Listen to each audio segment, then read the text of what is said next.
جیسے ابھی ہم بات کر رہے تھے آئی ایم ایف، آپ نے جو ہے سود کی بات کی، انٹرسٹ ریٹ کی بات کی. آئی ایم ایف تو یہ نہیں کہتا نا کہ آپ جو ہے فلاں چیزیں فلاں سیکٹر پہ اتنا ٹیکس لگائیں یا آپ بجٹ کو بالکل انکریز کر لیں، اپنے اخراجات کو بڑھا دیں. وہ تو کہہ رہے ہیں ایک بیلنس بجٹ دیں. تو آپ پھر بھی نہیں سمجھتے کہ یہ حکومت ایک بیلنس بجٹ دینے میں کامیاب ہوئی ہے؟ دیکھیے آئی ایم ایف کیوں نہیں کہے گا جو ٹیکس کے ریٹ شرح ہے یا دیگر معاملات میں، اس لیے کہ میں آپ کو ایک بات اور بڑی سنجیدگی، ذمہ داری اور ایمانداری سے بات کر رہا ہوں.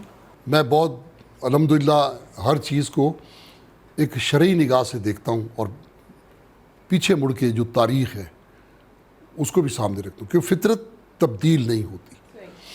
دیکھیے آئی ایم ایف نے جب دیکھا کہ پاکستان میں بڑے آرام سے لوگ بک جاتے ہیں، اس کا حصہ بن جاتے ہیں، تو ایسا بہت کم ممالک میں ہوا کہ آئی ایم ایف نے اسٹیٹ بینک میں اپنے لوگ بٹھائے. نمبر ہاں، 2، اس کی آٹونومی پہ بھی بڑے سوالات اٹھتے ہیں اس وقت. ٹھیک ہے جی، سوال اٹھے ہیں اور کافی یہ پرانی بات ہے. اس کے بعد ایف بی آر میں آئی ایم ایف کے لوگ بیٹھے، اور وزارت خزانہ تو ہمیشہ آئی ایم ایف ہی کی رہی ہے. آپ نے دیکھا جتنے بھی لوگ ماضی میں وزیر خزانہ آئے ہیں سب وہ شکلیں پاکستانی ہیں، لیکن وہ فورن میں کام کر چکے ہیں یا اپنے ان کے جو ملازمین تھے. لیکن یہ پاکستان کی تاریخ میں پہلی دفعہ ہوا کہ پوری حکومت آئی ایم ایف نے اپنی بنا دی. اچھا، وہ قصور کس کا ہوا؟ ہماری حکومتوں کا نا، آئی ایم ایف کا تو نہیں ہوا. وہ تو اپنے فائدے کی بات کریں گے. کیا آئی ایم ایف کو بلیم کرنا درست ہے یہاں پہ؟ من حیث القوم ہم سب اس کے ذمہ دار ہیں.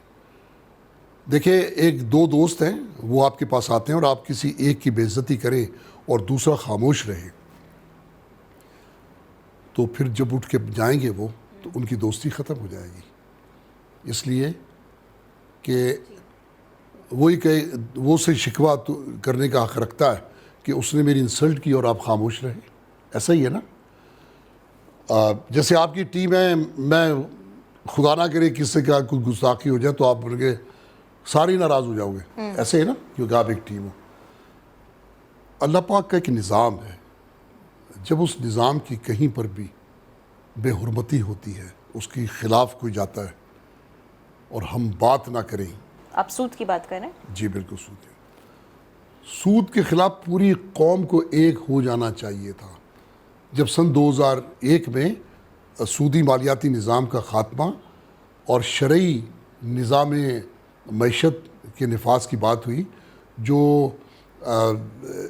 شرعی اپیلیٹ بینچ نے اور سپریم کورٹ نے جس کے بارے میں ایک فیصلہ دیا تھا، تو اس کے خلاف ایک بینک نے پٹیشن دائر کی کہ سود کے معاملات کو سمجھا نہیں گیا. اگر ہم فوری طور پہ سود کو اس ملک سے ختم کریں گے تو ہماری معیشت تباہ ہو جائے گی.